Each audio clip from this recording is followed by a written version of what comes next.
పక్కన కూడా చర్చ చేస్తాడు. దేవుడు ఒక ప్లాన్ వేసి ఒకరిని నిలబెడితే సాతాను ఇంకొకరిని అక్కడ పెడుతుంది. కాబట్టి యెరూషలేమును దేవుడు ఎందుకు కోరుకున్నాడు చెప్పండి? భూమి మీద ఉన్న మనుషులందరూ పరిశుద్ధులు అవ్వాలి. స్తోత్రం. నీ హృదయమును దేవుడు ఎందుకు కోరుకున్నాడు చెప్పండి? అప్ టు బాటం నీ శరీరంలో ఉన్న ప్రతి అవయవము దేవుని స్వాధీనంకి వెళ్ళాలి. చెప్పండి కూడా మైపరచాను. నీ దేహంలో ఉన్న ప్రతి అవయవము దేవునికి సాధకం చేయబడాల, అభ్యాసం చేయబడాల. హెబ్రీ పత్రిక 5వ అధ్యాయం 14. రైట్. వయసు వచ్చిన వారు అభ్యాసము చేత మేలు కీడులను వివేచించుటకు సాధకము చేయబడిన జ్ఞానేంద్రియములు కలిగి ఉన్నారు కనుక బలమైన ఆహారము వారికే తగును. వయస్సు వచ్చిన వారు ఎంతకాలం సంకలేసి తిరుగుతారు? తల్లి పిల్లల్ని పద్దాక సంకలేసుకుని తిరిగిద్దా? గాడి దెల్లు పెరిగావు ఇంకా సంఖ ఎక్కుతావేరా దగ్గర అని బాధిద్దా లేదా? మరి దేవుడు ఎన్ని సంవత్సరాలు మోయాలి నిన్ను? దేవుడు ఎంతకాలం నేను సంకనెత్తుకోవాలి? అయ్యా నా మీద జాలి చూపించయ్యా, నన్ను కనికరించయ్యా, నన్ను ప్రేమించయ్యా, నన్ను దీవించయ్యా. పద్దాకిదే ఏడుపా? నడక నేర్చుకో, పరిగెత్తు, దేవుని కొరకు పరుగుల్ది. నీ హృదయమును దేవునికిచ్చే. నీ హృదయములో దేవుడు వచ్చినాక అది శుద్ధి చేయటం ప్రారంభించి అప్ టు బాటం నీ దేహం అంతా పవిత్రమైపోవాలి. అందుకు దేవుడు యెరూషలేమును కోరుకున్నాడు. యెరూషలేమును కోరుకున్నాడు. మనిషిలో ఏం కోరుకున్నాడు? హృదయాన్ని కోరుకున్నాడు. రైట్, కోరుకున్నాడు. దావీదు సంపాదించాడు. సొలొమోను చేత దేవుడు ఆలయం కట్టించాడు. సొలొమోను చేత దేవుడు ఆలయము. అమ్మయ్య, చాలా సంతోషం వేసింది. మాకిన్నాళ్ళు మా ఊర్లో మందిరం లేదు. మగోళ్ళు వచ్చారు, పెద్దోళ్ళు వచ్చారు, సాహసం చేశారు, మొత్తానికి మందిరం కట్టారు. పండగ చేసుకుంటే ప్రతిష్ట చేతిమి. తీరా చూస్తే ఆడ పోటీ పడే, చీరల కోసం పోటీ పడే, కుర్చీల కోసం పోటీ పడే, మైకుల కోసం పోటీ పడే, వాక్యం చదవడం కోసం పోటీ పడే. యెరూషలేములో దేవుడు అంత ప్లాన్ చేసి 1000 సంవత్సరాలు ఓపిక పట్టి దావీదు చేత యుద్ధాలు చేపించి తీరా యెరూషలేమును సంపాదించి సొలొమోను చేత మందిరం కట్టిస్తే దేవాలయంలో పోటీ వచ్చేసింది ఒకరికొకరికి. దేవుని చిత్తమును జరిగించడం పక్కన పెట్టేశారు. అమ్మయ్య, ఈడు పోయాడులే, కొత్త ప్రభుత్వం వచ్చింది, ఈడు బాగా చేస్తాడులే, కొత్త పాస్టర్ వచ్చాడు బాగా చేస్తాడు అనుకుంటా. ఈడు దద్దం ఆడు తాత ఆడు. ఒకటి తర్వాత ఒకడైతే డైరెక్ట్గా అసలు దేవాలయం తలుపులే మూసేసి. ఎవరైనా ఒక ఆయన వచ్చి దేవాలయం యొక్క తలుపులు మూసేశాడు. ఎవరైనా? ఆహాజు రాజు, హిజ్కియా యొక్క తండ్రి ఆహాజు రాజు ఏం చేశాడు? యెరూషలేములో ఉన్న బంగారం ఎత్తడి మొత్తం తీసి, దేవాలయంలో ఉన్న బంగారం ఎత్తడి అంతా తీసి అష్షూరు రాజుకి ఇచ్చి దేవాలయం తలుపులు క్లోజ్ చేసి పడేశాడు. దేవుడు కోపం రాకుండా ఉంటుందా? చెప్పరేంది నాకు? దేవుడు కట్టించింది ఎందుకంటే దేవాలయంలో పవిత్రమైన ఆరాధన జరగాలి. స్తోత్రం. దేవాలయం ఎందుకు? దేవుని చిత్తం జరగాలి. కానీ యెరూషలేములో దేవుని చిత్తము ఎంత బాధేస్తా చూడండి, ఎంత కష్టపడుతున్నాడో చూడండి. దేవుడు ఎన్ని సంవత్సరాలు ఎదురు చూస్తున్నాడో చూడండి. ఎన్నిసార్లు పొరపాట్లు జరిగినా నా బిడ్డలే, నా కుమారుడేలే, నా కుమార్తెలే అని ఆయన సమర్థించుకుని మళ్ళీ ఆయన నీ దగ్గరకు వచ్చి మళ్ళీ బాగు చేసి. ఏమండి, క్రీస్తుపురం 950లో దేవుని మందిరం కడితే 586 వచ్చేదాకా ఎవడు మారు మనసు పొందాల? ఎన్ని సంవత్సరాలు చెప్పండి? 950లో దేవుడు ఆలయం కట్టించాడు సొలొమోను చేత. 586లో దేవాలయం కూల్చేశాడు. 950వ సంవత్సరంలో దేవుడు ఆలయం కట్టించాడు. 586లో దేవాలయము కూల్చేశాడు. ఎన్ని సంవత్సరాలు? 350 సంవత్సరాలు ఓపిక పట్టాడు దేవుడు. యెరూషలేమును కట్టడానికి ఎన్ని సంవత్సరాలు ఓపిక పట్టాడు? అబ్రాహాము కాలంలో యెరూషలేము నాది అన్నాడు దేవుడు. దావీదు కాలంలో యెరూషలేము సొంతం చేసుకున్నాడు. అంటే 1000 సంవత్సరాల గ్యాప్. అబ్రహాము క్రీస్తుపురం 2000, దావీదు క్రీస్తుపురం 1000 సంవత్సరాలు. 1000 సంవత్సరాలు పట్టింది దేవుని స్వాధీనంలోకి వెళ్తాను యెరూషలేం. మరి నువ్వు వచ్చావో లేదో నాకు తెలియదు దేవుని దగ్గరికి. ఎంత ఓర్పు, ఎంత దీర్ఘశాంతం దేవుడిది, ఎంత తదేక దృష్టి. నువ్వు తప్పు చేస్తున్నా ఇంకా పర్లేదు నా బిడ్డే, పర్లేదు నా కుమార్తె, పర్లేదు నా కుమారుడే అని ఆయన సమర్థించుకుంటూ 1000 సంవత్సరాలు తిరిగాడండి యెరూషలేం చుట్టూ. ఎట్టకేలకు దావీదు వల్ల యెరూషలేమును సంపాదించాడు. ఆయన కొడుకు చేత దేవాలయం కట్టించి ఎడమ లేదండి, కొడుకే తప్పు చేశాడు. అక్కడి నుంచి స్టార్ట్ అయ్యి వరుసగా ఒక్కొక్కడు తప్పు చేసుకుంటూ వచ్చి ఆహాజు అసలు దేవాలయం తలుపులే మూసేశాడు. రఫ్గా 350 సంవత్సరాలు చెడిపోయింది. మళ్ళీ అసలు దేవుడు పవిత్ర పరిచి దేవాలయం అని అనుకుంటే ఆ దేవాలయమును కంపు పట్టించారు జనం. యెరూషలేం చర్చి ముందే కూర్చుని బూతులు తిట్టుకుంటున్నా. ఎక్కడ తీరకుండా చూడండి సమాజంలో. నేను చెప్తున్నా, కరెక్ట్గా చర్చి దగ్గర అరుగు ఉంటుంది, అరుగు మీద కూర్చుంటారు. నానా చెత్త ప్రవర్తన అంతా ఆడే ఉంటుంది. కావాలంటే చూడండి, కనీసం చర్చి ఎదురని ఉంటుంది రచ్చబండ. ఒరే ఇది పవిత్రమైన ప్లేస్ రా, ఈ పవిత్రమైన ప్లేస్లో ఏందిరా మనం మాట్లాడుకునేదని ఆ ఆవరణము దాటి బయటికి వెళ్ళరు ప్రజలు. ఏ ఊర్లోనైనా ఉంటాడా దేవుడా? నువ్వు అనుకోవటమే దేవుడు ఉంటాడని, నువ్వు అనుకోవటమే దేవుడు ఉంటాడని. 350 సంవత్సరాలు గిర్రం తిరిగి వచ్చేటప్పటికి ఇజ్రాయేలీలు యెరూషలేము దేవాలయమును పాడు చేసి పడేశారు. దేవునికి కోపం రాలా? వచ్చేం చేశాడంటే యెరూషలేము దేవాలయాన్ని వేరేవాడికి అప్పచెప్పాడు. ఆ దేవుడు ఎవరైనా బబులోను రాజు అయిన నెబుకద్నెజరు. యెరూషలేము దేవాలయం కట్టినాక సుమారు 350 పైచిలికే 350 సంవత్సరాల దాకా ఏమైపోయింది యెరూషలేములో ప్రజలు? వాళ్ళు చెడిపోయింది కాక దేవాలయమును కూడా పాడు చేసేసారు. నేను మీకు ఉపయోగకరంగా ఉంటుందని దేవుని మందిరం నేను ఇస్తే మీరు దాన్ని పాడు చేస్తే ఇంకా ఆడెందుకు ఉంటుంది? అది ఆడెందుకు ఉంచుతాను నేను? అందుకు ఇర్మియా భక్తుని ద్వారా చెప్పాడు, ఈ పట్టణము 70 సంవత్సరాలు నిర్జనముగా ఉంటుంది. ఆమేన్. ఏముంటది? ప్లస్ జనం ఉండరు. షిలోహు ప్రార్థనా మందిరం పోయా, యెరూషలేము ప్రార్థనా మందిరం పోయా, ఇంకేం కాపాడుకున్నారు భక్తులు? నీ ఆత్మీయ జీవితంలో ఎన్నో విలువైన సందేశాలు చెబుతుంటే వాటి మీద దృష్టి లేక అన్ని రకాలైనటువంటి ఆలోచనలు పోతుంటే దేవుడు ఎందుకు ఉంటాడు, దేవుడు ఎందుకు పని చేస్తాడు నీ దగ్గర? నీ మీద ఎంత దృష్టి పెట్టాడో ఒక్కసారి యెరూషలేమును ఆలోచన చేస్తే నీకు అర్థమైంది. నీ మీద అంత దృష్టి ఉంది దేవుడికి. నీ పట్ల దేవుడు అంత దీర్ఘశాంతం వహించి నీ కొరకు సంవత్సరాల తరబడి నీ చుట్టూ తిరుగుతున్నాడు. దేవుడు నిన్ను ఇంకా పవిత్రపరచుకోవాలి, నిన్ను పరిశుద్ధపరచుకోవాలి. ఆయనకి ఇష్టమైన బిడ్డగా నీకు రూపం రావాలి. వచ్చిద్దని దేవుడు ఆలోచన చేస్తే ఆ రూపం కాస్త పోయా. యెరూషలేము ప్రజలకు దేవుడు అంటే ఏంటో తెలియట్లేదు, దేవుడు భయం అంటే ఏంటో తెలియదు, దేవుని మర్యాద ఏంటో తెలియదు. కాబట్టి వీళ్ళ మధ్య ఒక దేవాలయం కడదాం, ఈ దేవాలయం ద్వారా వీళ్ళు పద్ధతులు నేర్చుకుంటారని దేవుడు ఆశపడ్డాడు. కానీ ప్రజలు పక్కన పెట్టేశారు. పందుల ముందు ముత్యములు చల్లొద్దు అన్నాడు. ముత్యములు, డైమండ్స్, ముత్యములు చల్లొద్దు. దేని ముందు? పందుల ముందు. చల్లితే ఏమైపోద్ది? వాటికి విలువ తెలియదు. దేవుని వాక్యం యొక్క విలువ తెలియని ప్రజలలో దేవుని వాక్యం నాటొద్దు. కాబట్టి యెరూషలేము పట్టణమును సంపాదించింది మీ కొరకే, యెరూషలేము పట్టణములో దేవాలయము కట్టించింది మీ కొరకే. ఇప్పుడు ఆ దేవాలయమును మీరు సద్వినియోగపరుచుకుని నా బిడ్డలుగా మారిపోండని దేవుడు హితవు పలికితే ఆ దేవాలయమును కూడా పాడు చేశారండి మన ఘనులు.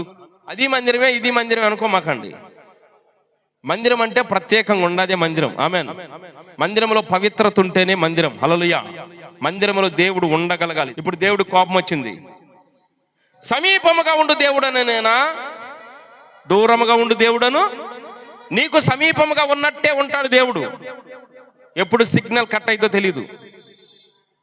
ఎందుకు కట్ అయిదంటే నిన్ను హెచ్చరించి హెచ్చరించి హెచ్చరించి చాలాసార్లు నిన్ను క్షమించి క్షమించి క్షమించి నువ్వు మారతావని ఎదురు చూసి చూసి చూసి చూసి దేవుడు పెట్టుకున్న టైం దాకా చూసి ఆ టైం దాకా కూడా నువ్వు మారలేదంటే నీలో నుండి పక్కకు వచ్చేస్తాడు. మనకున్న జబ్బు ఏంటంటే లూసిఫర్కు పట్టిన గతే మనది కూడా. లూసిఫర్కు పట్టిన పిచ్చే. నేనెందుకు గొప్పగా కనపడకూడదు సంఘంలో? నన్నెందుకు గొప్ప మీరు? నాకెందుకు పేరు రాదు? పేరు ప్రతిష్టల మీద పాకులాట తప్ప దేవుని సన్నిధిని ఉపయోగించుకుని దేవునికి ఇష్టమైన బిడ్డలంగా మారదామన్న సంకల్పం రావటం లేదు. పాకులాట, వెంపర్లాట, కొట్లాట, నేనుండాలి, నా పేరుండాలి. ఇది సంఘము చాలా పవిత్రమైంది ప్రియులరా. ఆ పవిత్రమైన సంఘమును ఏర్పరచడానికి ఆయనే భూమి మీదకి వచ్చాడు. ఆయనే బలి అయిపోయాడు. ఆయనే తన స్వరక్తమునిచ్చి ప్రాణం పెట్టాడు. అలాంటి పవిత్రమైన రక్తములో కడగబడాలంటే, ప్రభువా నన్ను మీ రక్తంతో కడుగయ్యా అంటే కడగడైనా కడిగాడని మనం భ్రమ చెందటమే. మనకెంత సిద్ధపాటు కావాలి, మనకెంత మారు మనసు రావాలి, మనమెంత పశ్చాత్తాపం రావాలి, మనకెంత నిశ్చయతతో కూడిన మారు మనసు రావాలి. అప్పుడే రక్తం పడిద్ది. యెరూషలేము పట్టణం పాడైపోయిందండి. ఆయనే కావాలని కోరుకుని, ఆయనే కావాలని సంపాదించుకుని, ఆయనే కావాలని మందిరం కట్టుకుంటే, ఆ మందిరమును ప్రజల కొరకిస్తే, ప్రజలు దాన్ని కాళ్ళతో తన్ని తొక్కి పాడు చేస్తే, ఆయనంతటా ఆయన ఇష్టం లేకపోయిన మందిరాన్ని తీసేసుకున్నాడు. మన ఇళ్లలో కూడా జరుగుతుంది ఒక్కోసారి.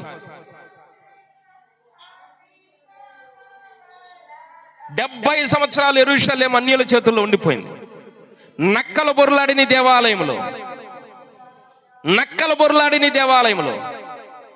గుంట నక్కలు బొర్లాడిన దేవాలయంలో ఆరాధన లేవు, యాజకులు లేరు, అర్పణలు లేవు, నైవేద్యాలు లేవు, స్తుతి ధూపాలు లేవు. దేవుని కార్యాలను స్తంభించిపోయి యెరూషలేము పట్టణములోనే ప్రజలు లేరు. ఎంత విచారకరం. నేను వచ్చి మీకు బోధించాను కాబట్టి మీకు పాపం ఉంది, లేకపోతే మీకు పాపం లేదన్నాడు యేసయ్య. యోహాను సువార్త 15:22 నేను వచ్చి వారికి బోధింపకుండిన ఎడల వారికి పాపము లేకపోవును, ఇప్పుడైతే వారి పాపమునకు మిషలేదు. నేను వచ్చి వారికి బోధించని ఎడల అంటే దేవుడు వచ్చి బోధించని ఎడల. ఇప్పుడు అందరూ సువార్త నాపేయండి. ఏమండి, సువార్త ప్రకటించొద్దు అంటున్నారు. చూడండి, ఎందుకు సువార్త ప్రకటించమన్నాడంటే, ఆయన బోధ నీకు వినపడాలి. అది దేవుడు పెట్టిన రూల్. ఆ బోధ విన్నప్పుడు మారు మనసు పొందిన వాళ్ళు కొంతమంది, మారు మనసు పొందిన వాళ్ళు కొంతమంది. ఇప్పుడు మారు మనసు పొందిన వాళ్ళేమో పరిశుద్ధులు, మారు మనసు పొందిన వాళ్ళ మీద పాపము నేరస్థాపన చేయొచ్చు. నేను వచ్చి వారికి బోధించాను కాబట్టే పాపము నిర్ధారణ అవుతుంది. దేన్ని బేస్ చేసుకుని ఈడు పాపి అని చెప్తాడు దేవుడు? విన్నారా మాటలు? దేన్ని ఆధారముగా నేను పాపినని దేవుడు నిర్ధారిస్తాడు? దేని ఆధారముగా నిన్ను పాపి అని దేవుడు నిర్ధారిస్తాడు? తెలుసా సత్యము? వ్యభిచారం చేశాం కాబట్టి పాపండి, దొంగతనం చేశారు కాబట్టి పాపండి, అబద్ధం ఆడాడు కాబట్టి పాపండి. నేను వచ్చి వారికి బోధ చేశాను. ఎవరు చెప్తున్నారు? యేసయ్య చెప్తున్నాడు. ఓ మనుషులారా, నేను వచ్చి బోధ చేశాను కాబట్టి దీన్ని బేస్ చేసి పాపం. అంటే నా సువార్త అందకపోతే ఏమి లేదు, నా సువార్త అందిందంటే అక్కడ పాపమని నేరారోపణ చేయొచ్చు. దేని బట్టి పాపి? ఒక దానికి లెక్క ఉంటది కదా, ఒక కొలమానం ఉంటుందా లేదా? నీటిని కొలవటానికి కొలమానం, బరువుని కొలవటానికి, నీటిని కొలవటానికి కొలమానం ఏం చెప్పండి? లీటర్లు దాటితే చాలా దూరం ఉందా లేక ఎందుకు వచ్చి మరి క్యూసెక్కులు అయ్యో అంటారు, అది సంగతి ఉంది, దాంతో కొలుస్తారు. బరువు కొలవటానికి కేజీలు. అట్లా ఒక్కొక్క దాన్ని కొలవటానికి ఒక్కొక్కటి కొలమానం ఉందా లేదా? లెంగ్త్ కొలవటానికి ఒక కొలమానం.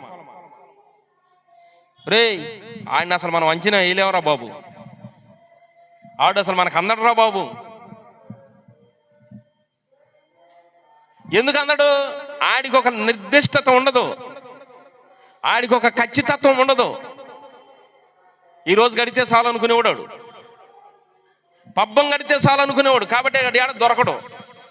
కానీ ఒకడు ఉంటాడు, వాడు మాటకు దొరుకుతాడు. కానీ ఒకడు ఉంటాడు, వాడు డబ్బుకు దొరుకుతాడు.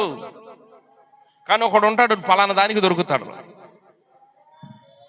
ఇప్పుడు దేవుడు కూడా నిన్ను బోన్లో నిలబెట్టి నిన్ను పాపి అని నేరారోపణ చెయ్యాలి అంటే ఒక కొలమానాన్ని పెడుతున్నాడు. ఆ కొలమానం ఏంటంటే ఆయన బోధ. స్తోత్రం. ఆయన బోధ, అది ఆయన వాక్యం చెప్పటం. ఆ వాక్యం చెబుతుండగా మారు మనసు పొందేవాళ్ళంటే దేవుడికి బాగా ఇష్టం. మారు మనసు పొందకుండా ఆ వాక్యాన్ని ఇష్టానుసారంగా కామెంటరీ చేసి ఏమండి రకరకాలైనటువంటి కామెంటరీ ఉంటుంది చూడండి.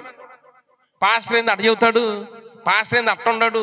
ఈ పాస్టర్ మీద ఉన్న కళ్ళు మన మీద రావండి అసలు. ఇప్పుడు ఈ వాక్యం ఏమైపోతుందంట, వ్యర్థమైపోతుంది. అందుకు పందుల ముందు ముత్యములు.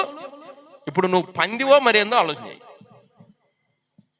దేవుని వాక్యము చెప్పినప్పుడు సిట్రైట్ అయ్యి అప్పటికప్పుడు రెడీమేడ్గా నీ జీవితాన్ని మార్చుకునే స్థితి నీకుంటే నువ్వు ఒరిజినల్ గొర్రెవు. గొర్రె బురదలోకి వెళ్ళదండి, గొర్రెకి అవిధేయత ఉండదండి. కాపరి ఇటు పోతే అటు పోదండి. గొర్రె ఖచ్చితంగా కాపరి అంటే పోయింది. అందుకు గొర్రెలకు మంచి కాపరి. సాధు జంతువుల్లో గొర్రె శ్రేష్టమైంది.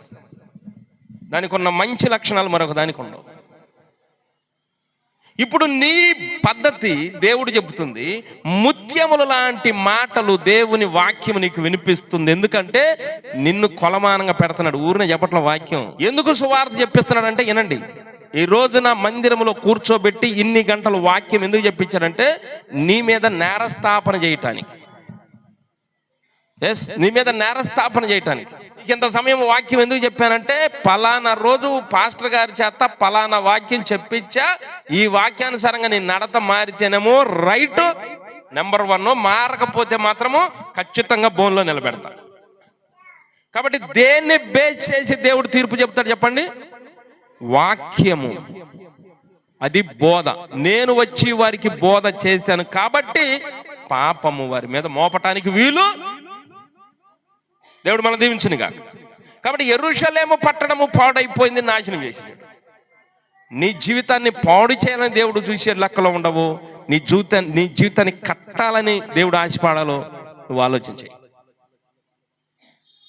ఎన్ని సంవత్సరాలు ఉంది యెరూషలేము పట్టణం? 70 సంవత్సరాలు. ఎన్ని సంవత్సరాలు ఉంది? 70 సంవత్సరాలు. ఎట్టుంది? నిర్జనము. అందులో జనము లేరు. ఏమైపోయింది? పాడైపోయింది. ఏమైపోయింది? దానిలో నక్కలు ఉన్నాయి. మనము సరిగా సద్వినియోగపరచుకోకపోతే దానిని ఏదో ఒకటి ఆక్యుపై చేసింది. మన ఆత్మీయ జీవితాన్ని మనం సరిగా సద్వినియోగపరచకపోతే ఆ ఆత్మీయ జీవితాన్ని అపవాది ఆక్యుపై చేసింది. దేవుడు మనం దీవించును గాక. దేవుడి దగ్గర లెక్క ఉంటుంది. దేవుడు ఏం చేసినా ఒక లెక్క ఉంటుంది, ఒక టైం ఉంటుంది. ఆ టైం మనకి తెలియట్లేదు కనుకనే దేవుని విషయంలో మనం అలక్ష్యంగా ఉంటాం. నేను మీకు మళ్ళీ చెప్తున్నా, పరిచర్య విషయమైనా దేవుని దగ్గర ఉండే విధేయతైనా యథార్థతైనా సమస్తమును దేవుడు లెక్క కడతాడు. నీ ముందుకు దేవుడు తీసుకొచ్చిన ప్రతి భాగమునకు లెక్క ఉంటుంది. నువ్వు దేవుని మందిరంలోకి వచ్చావంటే నీకు ఒక లెక్క కట్టబడింది. ఆ టైం దాకా నేను నిన్ను చూస్తా. ఇవి నేను మీకు చెప్పాలి కాబట్టి చెబుతున్నా. అన్నీ ఇంపార్టెంటే.